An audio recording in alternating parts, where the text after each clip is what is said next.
as luzes de nossos mestres da espiritualidade superior nos envolvam para que possamos ter uma noite plena de reflexões doutrinárias e de tratamento espiritual. O Espírito, a centelha divina, criada como a unidade inteligente, mas ela foi simples e desconhecendo as leis físicas e as leis naturais, que formam a lei natural maior, que é a lei divina. Mas recebeu a inteligência e alguns instrumentos, como o livre-arbítrio e a consciência, a inteligência, para discernir, para reconhecer os fenômenos da lei natural. Com isso, nós fomos começando uma grande caminhada. Uma caminhada que necessitou esclarecimentos permanentes, constantes. Consta em uma obra de Kardec chamada Gênesis, que no início, milhões e milhões de anos antes da formação, da estruturação do planeta Terra, os universos, as imensidões siderais eram habitadas por espíritos de várias categorias e em mundos também de várias classificações. Eram mundos, alguns primitivos, outros um pouco melhor, outros já regenerados, e alguns mundos bem suaves, plenos de felicidade. E quando o ciclo planetário Terra recebeu ou atingiu as condições favoráveis à habitabilidade, então levas e mais levas de espíritos vindos de outros ciclos planetários, de diferentes situações de aperfeiçoamento, também foram trazidos para cá. Foram colocados aqui, ali, acolá, na Índia, na China, no Egito, na África, nas Américas, e cada leva de espíritos que vinha era acompanhada por um ou mais espíritos regenerados, espíritos mais avançados, que tinham o compromisso da orientação e da proteção desses grupos que iriam habitar o planeta Terra. Mas aqui ainda era um mundo físico, embrutecido, violento, e nós precisamos então estar preparados para enfrentar essas condições. Meu auxiliar aqui, o meu orientador espiritual. Isto feito, nós fomos vendo que foram criadas normas para o comportamento dessas comunidades. O Espírito percebeu pelo livre-arbítrio que existia uma lei de causa e efeito, que todas as ações praticadas provocavam consequências que tinham que ser acompanhadas. Se as consequências eram boas, tudo bem, vamos em frente. Se as consequências não eram boas ou que prejudicavam alguém ou grupos, então ele tinha a responsabilidade de corrigir as suas práticas que não foram perfeitas. Isto levou a ele se conscientizar que um curto período de existência era insuficiente para tal. E vieram as orientações, logo, não se preocupe, porque existe mais de uma existência. Você vai poder viver muitas existências. Ora em um corpo físico e ora num plano espiritual. espiritual. Veja bem que aqui novas informações, novos ensinamentos foram agregados. E ele passou a ter um conjunto de leis, chamadas leis morais, para que pudesse avançar, e avançar mais. A principal delas era a lei do trabalho. Essa lei do trabalho fazia com que esses espíritos que estavam aqui observassem e procurassem suavizar a sua existência no mundo físico adverso, bruto.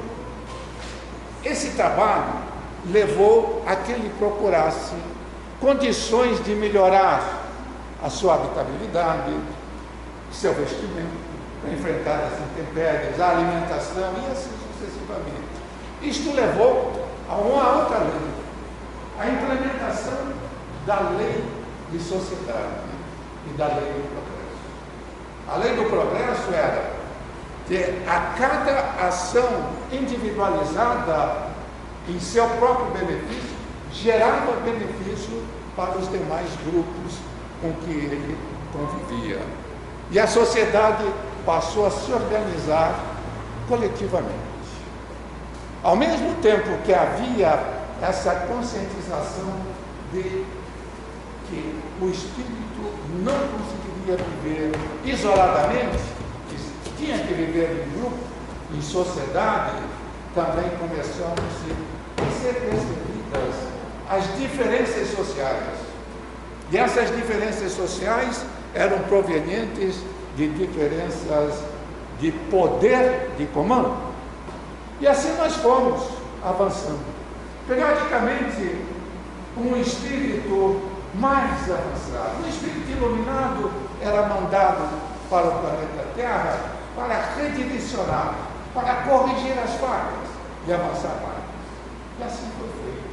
Aí nós fomos encontrando e hoje nós entendemos porque é que surgiram na China, surgiram no Egito, na Índia, na própria América, surgiram na Grécia esses espíritos que tinham que impulsionar. Os ensinamentos de todos eles, se nós formos procurar hoje, vamos ver que existem conexões, interdependência, eram os mesmos, colocados de formas diferenciadas, devido ao nível de percepção que cada grupo tinha. Mas a reencarnação era uma verdade que estava lá. O processo de aperfeiçoamento era outro, e assim sucessivamente. Nós fomos então percebendo isso, e fomos avançando, mas não numa velocidade suficiente como a desejada pelos comandos espirituais superiores. Em um determinado momento, um mestre, iluminadíssimo, um espírito de muito avançado, assumiu um corpo físico no planeta Terra. Era o mestre Jesus, com uma finalidade de redirecionar todo o processo de desenvolvimento planetário. E conseguiu fazer isso. Falou, unificou? Não plenamente, mas ele marcou uma era que hoje nós dizemos, antes ele conseguiu. Mas isso não foi suficiente, porque depois dele nós continuamos também com incompreensões. E essas incompreensões a cada momento gerava uma concepção de mundo. Às vezes aqui tínhamos uma concepção de mundo, lá outra e lá outra. Por exemplo, no mundo ocidental, já pós a vinda do Cristo, nós tínhamos uma concepção de mundo em que a Terra era plana. Quando nós sabíamos lá na China, eles sabiam que a Terra não era plana. Outros tinham uma concepção que a Terra era um cilindro, e assim. Os gregos sabiam que a Terra não era plana, tinha a concepção de uma Terra forma de globo. mas não tinham a percepção do universo, das imensidões siderais como um todo. E ensinavam que o ciclo planetário Terra se desenvolvia em dimensões concêntricas. E de lá para cá, nós vamos trazer a tese de concepção do mundo de Aristóteles, que Santo Agostinho incorpora, transfere para a Igreja Católica, e nós vamos ter toda uma concepção que cria muito sofrimento para nós ocidentais. Essa concepção de mundo também foi passando por outros. Da Terra plana passamos a ser uma Terra redonda como centro do universo. Depois de muita luta desses iluminados espíritos que vinham e que traziam, que mostravam a realidade dos universos, nós passamos a dizer que o mundo, que a Terra não era o centro do mundo, girava em torno do Sol. E automaticamente passamos a dizer que o universo, que o Sol era o centro do universo. E levou-se muito tempo para concluirmos que não era. Era muito mais do que isso. Dentro desses pontos de vista, nós vamos ver que nós estamos ali. Nós, espíritos, somos os responsáveis pelas interpretações certas, pelas interpretações erradas, pelo todo o desenvolvimento que estava acontecendo. E alguns outros espíritos começaram a vir. O próprio Mestre Jesus, um dia, eu acredito, até meio decepcionado com o que via, entre aspas, disse, eu tenho tanta coisa para dizer, mas vocês têm ouvido o outro. Eu tenho tanta coisa para mostrar, vocês têm olhos, mas não têm. Mas virão aí outros esclarecedores. E é chegado o momento em que eles vão recordar tudo isso que eu ensinei e trazer novas verdades para o conhecimento do ciclo planetário. E assim foi acontecendo. As grandes religiões continuaram com as suas estruturas próprias. Nós vamos encontrar o taoísmo, o shintoísmo, nós vamos encontrar toda a parte cristã, todas elas caminhando, dando a sua concepção, criando alguns laços com os outros mundos, com as outras concepções, com as outras comunidades, mas seguindo numa campanha. Os filósofos agora, no mundo ocidental, assumem ideias diferenciadas do pensamento oficial religioso. E vamos ver Mesmer trabalhando as energias do corpo humano e trazendo uma ideia de globalização única. O homem como um processo holístico. Gânemos, depois, com as ideias da homeopatia, seguia o mesmo caminho. Mas a medicina tradicional reagia e os colocava em situações difíceis. Eu tenho um amigo que é médico e um dia ele me falou, lá na Idade Média, o rico morria mais depressa porque tinha dinheiro para contratar médicos que o matavam mais rapidamente. Ele falava das sangrias, dos vomitórios, dos tratamentos, assim que hoje em dia escandaliza. Mas era uma realidade lá que deixamos de ver para cá. Esse conhecimento dos filósofos iluministas, esses dois que eu citei eram iluministas, dos filósofos iluministas, eles traziam novas ideias, um novo mundo, sofriam a opressão oficial. Nós vamos ver Swedenborg, na Suécia, trazendo ideias diferentes, trazendo a prática mediúnica, que ainda para cá nós não usamos. Mas os hinduístas já sabiam manipular a mediunidade. Os budistas, os taoístas trabalhavam com esse atributo que todos nós temos de unidade aqui para nós. Então, a partir de 1848, nos Estados Unidos, um fenômeno começou a acontecer. Era o fenômeno de Hartsfield, onde duas jovens faziam comunicações mediúnicas, tiravam, etc. e tal, falavam com os espíritos. Isso aí gerou uma onda. Essa onda foi para a Europa. E lá ela virou brincadeira. Essa brincadeira atraiu pesquisadores sérios.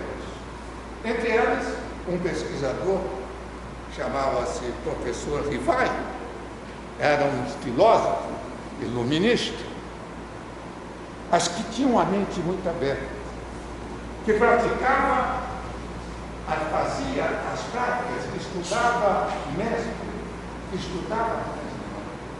e ele vai pesquisar isto, e de lá, em 1857, publica um livro que diz ele que era do diálogo dele encarnado com espíritos orientadores desencarnados. Se publicou o livro dos espíritos lá e outros caminhos. Logo nesse meio tempo, uma jovem russa é atraída para o movimento espírita. Participa de um grupo espírita, Helena Blavatsky, e diz o seguinte: não é suficiente, isto aqui não me satisfaz, eu quero mais, eu tenho mais coisas. Em 1875, ela cria a Sociedade Teosófica. Era uma sociedade europeia, ocidental, que procurava conhecer as religiões, as práticas do hinduísmo, enfim, não só do hinduísmo, mas também do budismo, do taoísmo, e criou uma estrutura de estudos, a teosofia. A partir desse momento, ela mais ou menos se distancia do movimento espírita. O movimento espírita, nessa fase, e contemporânea a isso, tem um cidadão, pesquisador, também iluminado, chamado Leon Denis. E é Leon Denis que desencadeia e traz informações que só agora, depois de muito tempo, é que nós conseguimos ir decifrando e complementando ideias. Porque desde a antiguidade mais remota, quando as questões não eram muito claras, os espíritos orientadores, os filósofos que estavam reencarnados e os desencarnados que os orientavam, criavam estruturas chamadas esotéricas, que os grupos estudavam para dentro, grupos fechados, e a parte exotérica, que era externa, mensagens para as massas. E esse processo também se encontra na doutrina espírita, como uma característica que não é iniciada, é aberta, ela é solta para que cada um possa interpretar e desenvolver sua linha de ensino-aprendizagem no ritmo em que ele se encontra. Quando nós vamos para a parte da teosofia, Blavatsky volta à estrutura esotérica inicial e publica uma obra fantástica chamada A Doutrina Secreta e outras obras, que procura harmonizar o conhecimento hinduísta, budista, etc., com os conhecimentos das correntes ocidentais cristãs, com sucesso. Mas, como sempre, grupos internos não se entenderam muito bem. E se ela se subdivide, a teosofia passa a se subdividir em 4 outros grupos que seguem correntes diferentes. A Blavatsky, lá atrás, ela entra em contato com uma sociedade, a Grande Fraternidade, uma organização de espíritos, segundo ela e segundo os ensinamentos outros, de espíritos iluminados que administram o ciclo planetário Terra. E cada um deles traz determinados objetivos, determinadas aplicações, que esses 4 grupos da qual se subdividiu a teosofia seguem um e vamos caminhando. Mas isso é muito bom, porque nós criamos estruturas de ensino, aprendizagem para todos os níveis de conhecimento, todos os níveis de sensibilidade, de percepção. Todas aquelas religiões tradicionais continuam com as suas bases. Quando nós estudamos o hinduísmo mantém a sua estrutura clássica, o shintoísmo, o taoísmo, tudo lindo. E tem suas razões de ser. Quando nós voltamos para o mundo ocidental, nós vamos ver que o cristianismo também se subdivide. E essa subdivisão cai para o catolicismo, para as igrejas reformadas por Lutero, Calvino e outros, Erasmo. Cada grupo deste traz informações fundamentais e necessárias para que comunidades possam avançar sem se sentirem violentadas em sua linha de crença. Eu acredito que é assim. E temos uma coisa. É claro que tem alguns que correm e flutuam por todas essas correntes, com a mente aberta, com a ideia de pesquisar e conhecer. Nós vamos ver que existe uma moral que sai de dentro para fora.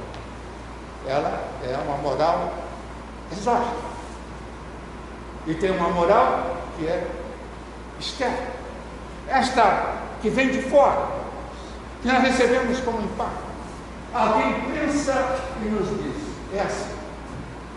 Se eu não paro para pensar, para raciocinar, eu vou seguir cegamente.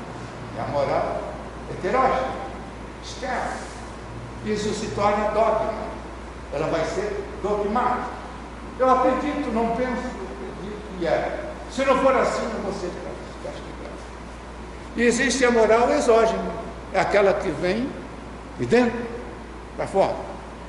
Alguém me informa isso. Ótimo, muito bem.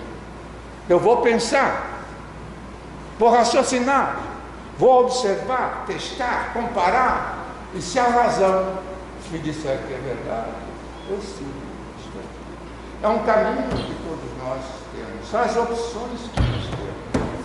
E essas opções vão nos levando para novas concepções de mundo. Nós vemos que lá no passado existia um processo pluralista. As pessoas, os grupos sociais, olhavam e percebiam que existia uma intercomunicação com a espiritualidade maior, com a divindade superior.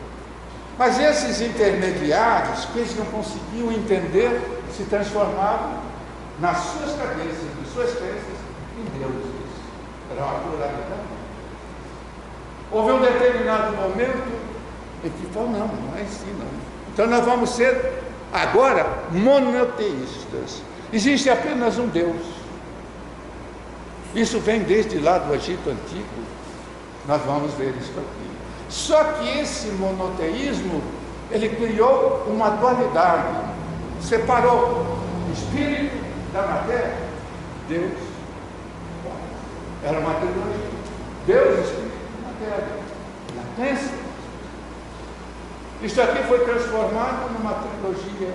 Deus, Pai, Filho, Espírito Santo. Era outro. E existem correntes que voltaram ao passado e que avançaram num processo do monismo, numa concepção monística. Nós vamos encontrar o monismo lá no hinduísmo, nós vamos encontrar na doutrina espírita, nós vamos encontrar em Pietro Baldi e vamos encontrar uma série de outras correntes. Tudo para que nós possamos criar as nossas concepções. Mas uma coisa é muito boa, nós não estamos sozinhos. Nenhum de nós está sozinho. Nós estamos rodeados por espíritos encarnados. E estamos rodeados por espíritos desencarnados. Alguns no mesmo padrão vibratório e de conhecimento que nós. Outros abaixo e outros muito acima. Tudo depende de como cada um de nós prefere se achegar. A que canto vai se achegar? Para onde nós vamos? Eu sei que isto aqui que eu estou falando não tem novidade nenhuma para nós. Eu sei que isto aqui é o nosso dia a dia. Portanto, não acreditem em tudo que eu disse. Por favor. Pesquisem. Vão a fundo. Procurem o conhecimento. E me ensinem, porque eu estou precisando também avançar mais. Nosso povo está em cima, que nossos espíritos iluminados das imensidões do conhecimento e do Pai nos iluminem. Namastê.